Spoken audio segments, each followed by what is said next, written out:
Imagine stepping into your dream, only to have it turn into a nightmare before your eyes. That's exactly what happened to Sierra Morgan, a stunning, fashion-forward 17-year-old black girl, who had just earned a spot in Horizon Airlines' prestigious aviation experience program. Dressed proudly in her designer jacket and sneakers, Sierra waited in the pilot's lounge, excited for the journey ahead.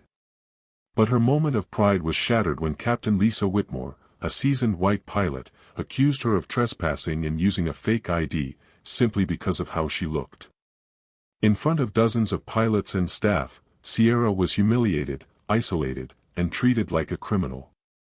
She clung desperately to her phone, praying her mother would arrive before it was too late. Little did anyone know, Sierra's mother wasn't just any parent, she was one of the most powerful officials in aviation. How did this heartbreaking story unfold? And what shocking twist awaited Captain Whitmore? Stay with us until the end to witness a powerful story of dignity, justice, and redemption. If this story moves you, make sure to subscribe, leave a comment sharing your thoughts, and join our community for more inspiring real-life stories. Sierra Morgan sat quietly in the plush leather chair of the pilot's lounge, her heart pounding with a mix of pride and nervous excitement. She adjusted her sleek designer jacket and smoothed out the creases in her jeans, taking in the luxurious surroundings, a space usually reserved for experienced pilots. Just a few weeks ago, Sierra had beaten out hundreds of applicants to earn her place in Horizon Airlines' prestigious aviation experience program. Now, she was here, waiting for her HR guide, Miss Tanya Reynolds, who had stepped out to take a phone call. On the large flat-screen TV mounted to the wall, a documentary on the history of American aviation played, and Sierra watched intently, absorbing every detail. She didn't notice the sudden sharp swing of the door until it slammed against the wall. In marched Captain Lisa Whitmore, a woman whose uniform radiated authority with its crisp lines and 4 gleaming gold stripes on the shoulders. Captain Whitmore's icy blue eyes locked onto Sierra immediately. Her face twisted into a frown of suspicion. Without greeting or inquiry, she barked, "Who let you in here?" Sierra jumped slightly at the hostility but quickly stood up, flashing a warm, polite smile. "Good afternoon, ma'am. I'm Sierra Morgan, part of the Horizon Airlines Career Exploration Program. Miss Reynolds brought me here and told me to wait." Before Sierra could finish, Captain Whitmore interrupted sharply. "This lounge is for licensed pilots only. You don't belong here." She stepped closer, her gaze flickering over Sierra's stylish outfit and youthful face with clear disdain. "Show me your ID." Sierra's hands trembled slightly as she reached for the official badge pinned proudly to her jacket. She offered it up, but Captain Whitmore yanked it out of her hand, examining it with a cold, skeptical eye. "This looks fake," Whitmore declared loudly, her voice ringing through the lounge. Without hesitation, she grabbed her radio. "Security to the pilot's lounge immediately. Possible intruder using a fake ID." Sierra's stomach dropped. Around her, pilots and staff began to turn and stare. Murmurs rose like a tide. Someone even took out their phone to film. Sierra's cheeks burned with humiliation, but she kept her chin up, remembering her mother's words, "They can only take your dignity if you let them." Still, she couldn't help the fear creeping into her heart. She hadn't done anything wrong. She was exactly where she was supposed to be. But in the eyes of Captain Whitmore and the others gathering around, her brown skin and stylish clothes spoke louder than any badge. Within minutes, 2 security officers entered, their hands resting on their belts, treating Sierra not as a guest but as a threat. Captain Whitmore crossed her arms smugly, whispering to a fellow pilot loud enough for Sierra to hear, "Probably another kid trying to sneak in. Happens all the time." Sierra felt the walls closing in. Desperate, she pulled out her phone, her fingers trembling as she called her mother, praying she would answer. In that terrifying moment, all Sierra could cling to was hope, hope that someone, somewhere, would believe in her before it was too late. Sierra clutched her phone tightly against her ear, the low hum of the lounge fading into the background. Each ring felt like an eternity. The security officers inched closer, their hands now resting more firmly on their hips, ready to act. Captain Whitmore watched with a smirk tugging at the corner of her mouth, her arms folded confidently across her chest. Sierra's heart pounded so loudly it nearly drowned out the click of heels approaching from behind her. Lisa Whitmore's voice sliced through the tension. "Go ahead, call whoever you want. It won't change the fact that you're trespassing." Sierra turned her back slightly, shielding her face from the gawking crowd as best she could. She whispered urgently into the phone, "Please pick up, Mom, please," but no answer came. Just voicemail. She ended the call and stood frozen, panic creeping into her chest. Whitmore seized the moment, stepping forward. "Security, remove her from the premises. We'll sort out the rest later." Before the officers could grab her, Sierra's trembling voice broke through. "Please, just check with Miss Reynolds. She brought me here." One of the security guards hesitated, glancing uncertainly at Whitmore, but the captain's sharp nod erased any doubt. He moved to reach for Sierra's arm. It was in that moment, standing alone in a room full of judgmental stares, that Sierra truly understood the weight of being both seen and unseen. To them, she wasn't a bright, ambitious young woman who had earned her place. She was just a problem to be handled. The humiliation was overwhelming. Every glance burned into her skin. Phones discreetly lifted, recording the scene. Pilots she had admired just minutes before now stared with disdain or turned away, unwilling to intervene. One particularly cruel whisper floated to her ears. "Probably just trying to get some clout. Look at those shoes." Another voice chimed in, "Typical." Sierra swallowed hard, forcing back the tears rising behind her eyes. She wouldn't give them the satisfaction of seeing her cry. Instead, she gritted her teeth and stood tall, even as her heart splintered inside her chest. Captain Whitmore leaned closer, her voice low but laced with venom. "You think dressing up fancy makes you belong here? This lounge is for real pilots, not charity cases." Those words hit Sierra harder than she could have imagined. Still, she refused to move. "I have a right to be here," she said quietly, even though her voice trembled. "I earned this." The security guards paused again, sensing the uncomfortable energy crackling in the room. But before they could act, Sierra's phone buzzed loudly in her hand. Her mother's name flashed across the screen. Relief washed over her, so powerful it nearly buckled her knees. Sierra answered immediately, her voice breaking. "Mom, they're trying to kick me out. They say I don't belong here." A pause. Then a calm, steady voice filled her ear. "Stay exactly where you are, Sierra. I'm on my way. Do not let them touch you." For the first time since the nightmare began, Sierra allowed herself to breathe. Her mother, Dr. Monique Carter, wasn't just coming, she was coming with the full weight of justice behind her. Sierra kept the phone pressed to her ear as she fought to keep her composure. Her mother's calm but commanding voice gave her a sliver of strength she hadn't felt all morning. Around her, the tension in the pilot's lounge grew heavier. Captain Whitmore tapped her foot impatiently, glaring at Sierra like she was a stain that needed to be scrubbed away. "Security," Whitmore snapped, "do your job. Get her out of here." The two officers hesitated, exchanging uncertain glances. One of them, the older of the two, shifted awkwardly. "Captain, she's on the phone with her mother. Maybe we should wait a minute." Whitmore cut him off coldly.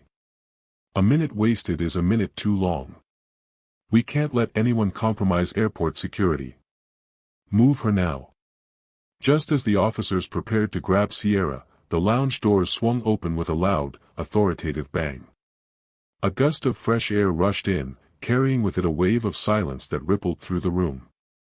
All heads turned toward the entrance. There, standing tall in a sharp navy blue suit, was Dr. Monique Carter, Sierra's mother, flanked by two senior FAA officials. Her badge gleamed under the bright lights, announcing her position without her needing to say a word. The room froze. Captain Whitmore's confident smirk faltered, replaced by a flicker of unease. Pilots and staff exchanged worried glances, some discreetly lowering their phones. Even the security officers instinctively stepped back, sensing the shift in power. Dr. Carter's heels clicked sharply against the polished floor as she strode toward her daughter. She didn't need to ask what happened, the fear and humiliation on Sierra's face said everything. Monique placed a reassuring hand on Sierra's shoulder before turning her steely gaze to Whitmore. Her voice was low but full of controlled fury. "I am Dr. Monique Carter, Administrator of the Federal Aviation Administration. And you will explain to me, right now, why my daughter, a fully authorized participant in the Horizon Airlines Career Exploration Program, has been treated like a criminal." Captain Whitmore's mouth opened and closed, but no words came out. Dr. Carter didn't wait for an answer. She gestured to one of the FAA officials, who pulled out a tablet and connected it to the lounge's main screen. Within seconds, security footage began to play, clearly showing Sierra entering the lounge with Miss Reynolds, who handed her the official access badge before leaving. Sierra could be seen quietly sitting, watching TV, bothering no one. The footage left no room for doubt. Gasps echoed around the room. Some of the pilots who had earlier whispered cruel remarks now looked away in shame. Whitmore's face drained of color as the reality of the situation set in. Dr. Carter's voice cut through the stunned silence. "You didn't follow procedure. You didn't verify. You judged her, based solely on how she looks." No one in the room dared to disagree. Sierra, standing beside her mother, felt the tide turn. For the first time that day, she wasn't a target. She was a young woman reclaiming her dignity, with the world finally watching the truth unfold. The weight of the room shifted heavily onto Captain Whitmore's shoulders as Dr. Monique Carter's words echoed against the walls. Whitmore, once so sure of herself, now stood frozen under the sharp, judging eyes of every person present. The FAA official holding the tablet stepped forward, his voice steady and precise. "Based on the footage and immediate investigation, it is clear that Miss Sierra Morgan had full authorization to be in this lounge. No protocols were breached. There was no fake ID. No security threat." A murmur rolled through the crowd. Some pilots exchanged guilty looks. Others lowered their eyes, clearly embarrassed for having jumped to conclusions without question. Whitmore struggled to find her voice. I was just doing my duty," she stammered, her earlier arrogance now replaced by panic. "Airport security must be taken seriously." Dr. Carter's face remained calm, but her words were sharp as a blade. "Protecting security does not give you the right to profile and humiliate a young woman because of her appearance. You didn't protect anyone today, Captain. You endangered a young life's future based on your prejudice." Captain Whitmore's mouth opened slightly, as if to argue, but the quiet disapproval blanketing the room made any defense impossible. One of the senior FAA officials leaned toward Dr. Carter and whispered something. Dr. Carter nodded and then turned back to the security officers, her tone commanding. "Stand down. Miss Morgan is to remain here as our guest." Immediately. The security officers straightened awkwardly, clearly ashamed, and took a respectful step back from Sierra. The older officer, the one who had initially hesitated, removed his cap slightly and mumbled, "We're sorry, Mississippi." Sierra nodded faintly, still processing everything, her hands now steady at her sides. Whitmore, however, wasn't finished trying to salvage what was left of her authority. "If I had known she was your daughter," she began, but the words barely left her mouth before Dr. Carter silenced her with a cold, cutting stare. "And that," Dr. Carter said, her voice deadly quiet, "is exactly the problem. You would have treated her differently only because of who I am. Not because she deserved it. Every young person, every person, deserves to be treated with dignity, regardless of their family, their looks, or the color of their skin." Silence engulfed the room. The truth of those words struck hard, and no one could deny it. One of the FAA officials stepped forward, speaking formally. "Captain Lisa Whitmore, by order of the Federal Aviation Administration, you are hereby suspended pending a full investigation into your conduct.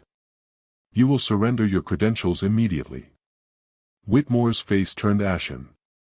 She slowly removed her pilot's wings from her uniform, her hands trembling, and placed them on the nearest table.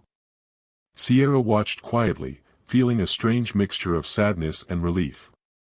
Sadness that such cruelty had existed at all, but relief that justice, at last, was being done. Beside her, Dr. Carter gave her daughter's hand a gentle squeeze. "You didn't deserve what happened today, Sierra," she said softly. "But you stood tall. And that matters." For the first time that day, Sierra smiled, a small, proud smile that promised she would not let this moment define her. As Captain Whitmore was escorted out of the pilot's lounge by security, the heavy silence that had gripped the room slowly began to lift. Sierra stood quietly, feeling the sting of everything that had just happened but also the quiet satisfaction of knowing she had endured it with dignity. Dr. Monique Carter turned back to the gathered pilots and staff, her voice firm but calm. "Let this be a reminder," she said, her eyes sweeping over the faces now watching her with a mix of guilt and admiration, that assumptions based on appearances can have devastating consequences. The aviation industry is built on precision, integrity, and trust, not prejudice. Heads bowed slightly around the room, and a few pilots nodded in agreement, clearly shaken by the reality of what had just unfolded. At that moment, a figure stepped forward from the small crowd. Captain Maya Johnson, a tall, confident black woman in her early 40s, approached Sierra with a warm, understanding smile. Her navy blue flight uniform was crisp, her pilot wings shining proudly on her chest. Maya extended her hand. "Hi, Sierra. I'm Captain Johnson. I saw everything that happened, and I want you to know, you handled yourself with more grace and strength than many adults would have." Sierra's cheeks flushed with a mixture of gratitude and relief as she shook Maya's hand. "If you're up for it," Captain Johnson continued, her eyes kind and encouraging, "I'd like to invite you to the cockpit of my 787 before my next flight. I think it's time you saw exactly where you belong, and it's not out here being judged by people who don't know your worth." Sierra blinked, stunned by the offer, then turned to look at her mother. Dr. Carter gave a small, proud nod, her eyes shining with encouragement. A smile broke across Sierra's face, the first genuine one she'd had all day. "I'd love that," she said, her voice strong again. As Sierra walked alongside Captain Johnson, the atmosphere in the lounge shifted further. Some pilots who had once glared at her now offered small, apologetic nods. Others looked away, ashamed of how easily they had accepted Captain Whitmore's baseless accusations. Walking down the sleek hallway, Sierra listened as Captain Johnson shared bits of her own journey, the struggles she faced as a black woman in aviation, the times she had been doubted, and how she had persevered through it all. "People will always try to measure you by their limited vision," Maya said gently. "Don't let their limits define your altitude." Those words settled deep in Sierra's heart. As they reached the massive Boeing 787, the cockpit door swung open, revealing a dazzling array of instruments, glowing softly in the afternoon light. Sierra stood at the threshold, overwhelmed with awe and excitement. This was where she was meant to be. Not standing small in a lounge full of doubt, but standing tall in a space built for dreams. And she would never let anyone make her question that again. Sierra stepped carefully into the cockpit, her heart pounding with excitement and disbelief. Captain Johnson smiled warmly as she guided her to the co-pilot seat. "Go ahead, sit down," Maya encouraged. Sierra lowered herself into the chair, feeling the weight of the moment. In front of her, the controls and monitors formed a mesmerizing sea of lights and buttons. For a second, she simply stared, wide-eyed, as if trying to absorb it all. "This is where decisions are made. This is where dreams take flight," Captain Johnson said softly, her voice rich with meaning. "And one day, Sierra, I believe you'll sit here for real, as captain." Sierra turned to look at her, her chest swelling with a pride she had almost lost earlier that day. They spent the next half hour in the cockpit, with Captain Johnson explaining the basic functions of the instruments, how pilots coordinate with air traffic control, and what it felt like to lift a massive aircraft into the sky. Sierra soaked it all in, asking sharp, thoughtful questions. Maya answered every one, clearly impressed by Sierra's quick understanding and obvious passion for flying. Outside the cockpit, word of what had happened in the pilot's lounge spread quickly across the airport.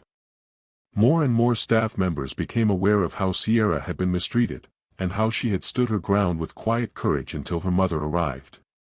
Dr. Monique Carter, meanwhile, wasn't about to let the incident pass without action. As administrator of the FAA, she immediately ordered an internal review of Horizon Airlines training programs, focusing on racial bias, discrimination awareness, and customer handling procedures. Within days, sweeping changes began. Horizon Airlines announced a mandatory diversity and inclusion program for all employees, from top executives down to entry-level staff. Airport security protocols were also updated to ensure that no individual could be targeted based on assumptions or appearance alone. Sierra's story spread beyond the airport. News outlets picked it up, framing it as a story of strength, injustice, and ultimate vindication. Sierra's photo, sitting proudly in the cockpit beside Captain Johnson, became a symbol of resilience, a reminder that dignity must be protected at every level of society.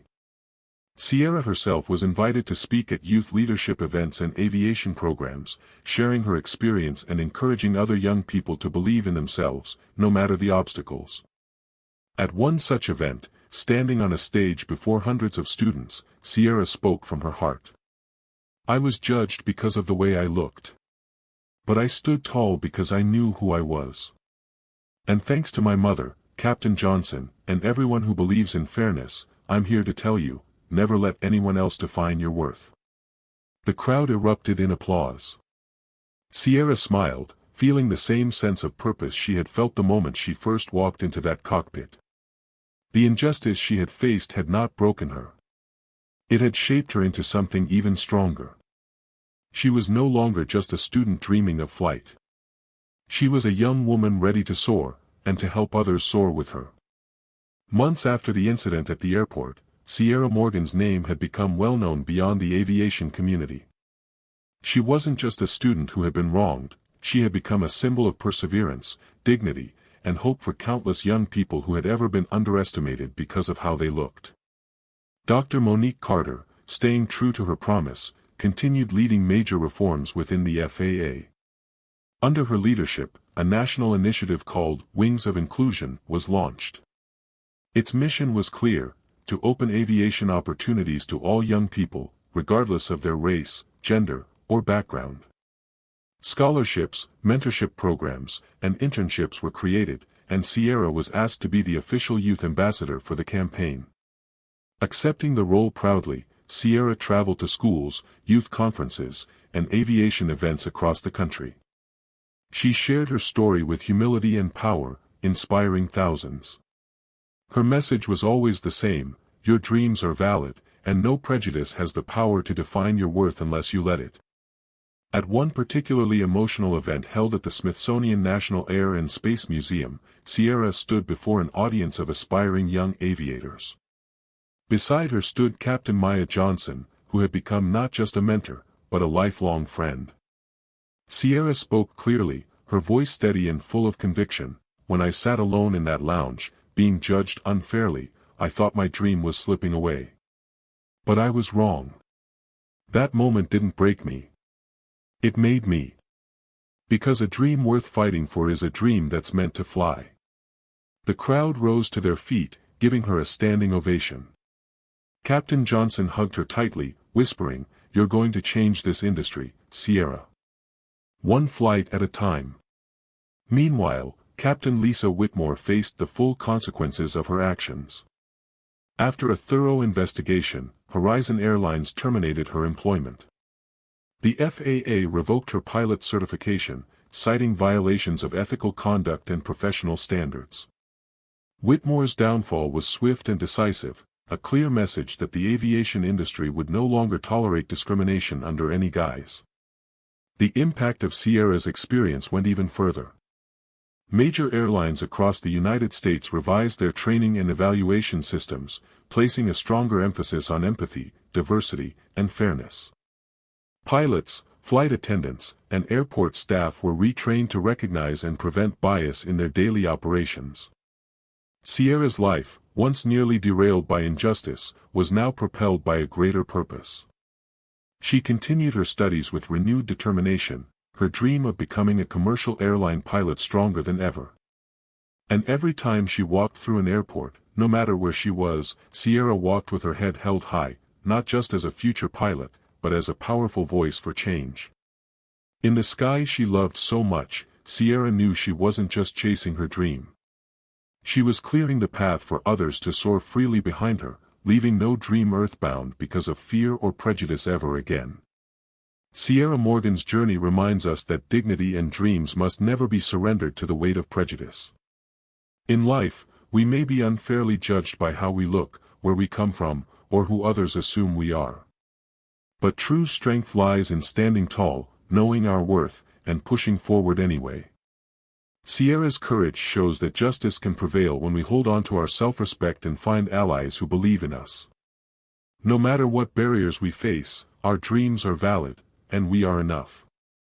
If this story touched you, I'd love for you to be part of our growing community. Please like this video, share your thoughts in the comments. Have you ever faced a moment where you had to stand up for yourself? And subscribe to our channel for more real stories that inspire, heal, and remind us all that we belong. Your voice matters here. Let's keep building each other up.